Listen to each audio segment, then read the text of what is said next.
Hi, my name is Dorothy and I'm the co-founder of EngageRocket, and these are my hot tips on how to create high-performing teams.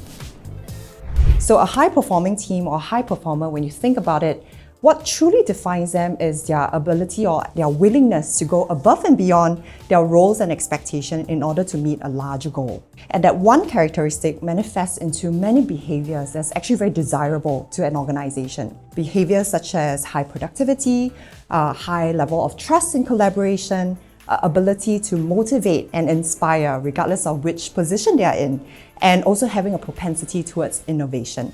So there are a few barriers that can prevent organizations from creating high-performing teams. The first barrier is one about leadership. So many leaders actually do want to see their people as their greatest asset, but translating that to people policies and the overall culture is actually a lot harder to do, and it's not done very well. People centricity really requires a shift, a fundamental shift in leadership mindset towards people before profit. And the value chain has to flow in that order. So in a study of over 250 organizations published in a Harvard Business Review article, what they found is that organizations that invest very heavily into employee experience sees 4 times the average profit than organizations that don't. And that's a very clear testament that when you put your people first, you allow them to be a lot more motivated, and hence they can bring their best self at work and perform at their best. The second barrier is about not having the right tools to actively listen to your employee.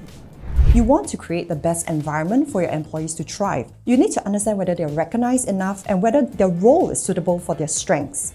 Because what you want to prevent is that they cannot bring their best selves at work. Now, when you're just a 10-people organization, it's very easy to walk up to someone and say, "Hey, how are you doing today?" But when you hit a certain headcount size, be it 50 or 50,000, you can't rely on hearsay or gut feel or even just walking up to your employee. There's just too many employees to do that. And that's where EngageRocket steps in. We help you build and automate your employee listening program so that it's easy for you. Our platform offers science-backed questions that can be customized very easily. And employees feel safe in answering them because we take confidentiality very seriously.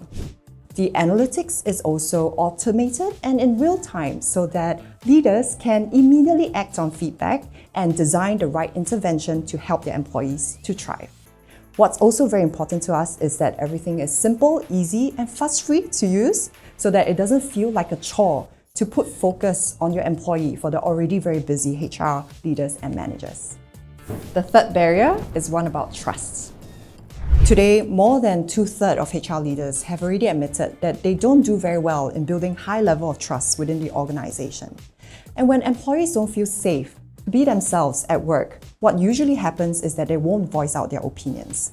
And when that happens, good ideas get suffocated and the loudest voice in the room usually wins. And that's not going to feed into good performance. There is also a very big divide in employee and organization expectations. So for example, a lot of the conversations that we've been having this year is about how hybrid work is now a reality. But organization finds it really difficult to manage. Why? Because employee wants more freedom, but bosses are not crazy about it. Now, research does show that being in the office and having in-person meetings is a lot more effective when it comes to high-stake meetings or strategy planning. But at the same time, employees have also been reported saying that they won't even consider a job offer unless remote working is being offered. To bridge this divide in order to build trust, once again, we need to actively listen to our employees, because by listening to them, their voices and thoughts are being surfaced, and then you can design the right policies and programs to meet their needs, and more importantly, they will feel like a valued member of the organization. The second way to build trust is really to empower the managers. This is key because managers is the last mile connection between an employee and the organization.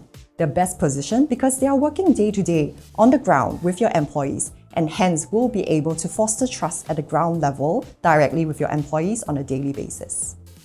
The fourth barrier is about communication and connection. At the end of the day, we are all human beings and we are hardwired to desire connection, even at the workplace. It is what gives us meaning and purpose. But when communication breaks down, connection also breaks down, and that prevents an organization from leveraging on the collective strength and performance of a team. EngageRocket also understands the importance of this, and hence tools are developed to help with communication such as giving timely recognition and feedback between one of the most important connections in the workplace, and that is the one between manager and an employee. Which brings me to the last barrier and probably the most important one, and that is the lack of managerial support. Gallup's study has found that 70% of the variance in how engaged an employee is attributed to the direct manager. But many managers today are promoted into their role not because they are equipped with managerial skills, but most likely because they are a strong individual contributor. But today, managers are expected to be able to coach, to nurture, to develop their employees, and not just be a good taskmaster. At EngageRocket, we understand that managers can get very busy, so we help them by prompting them with the right actions at the right time.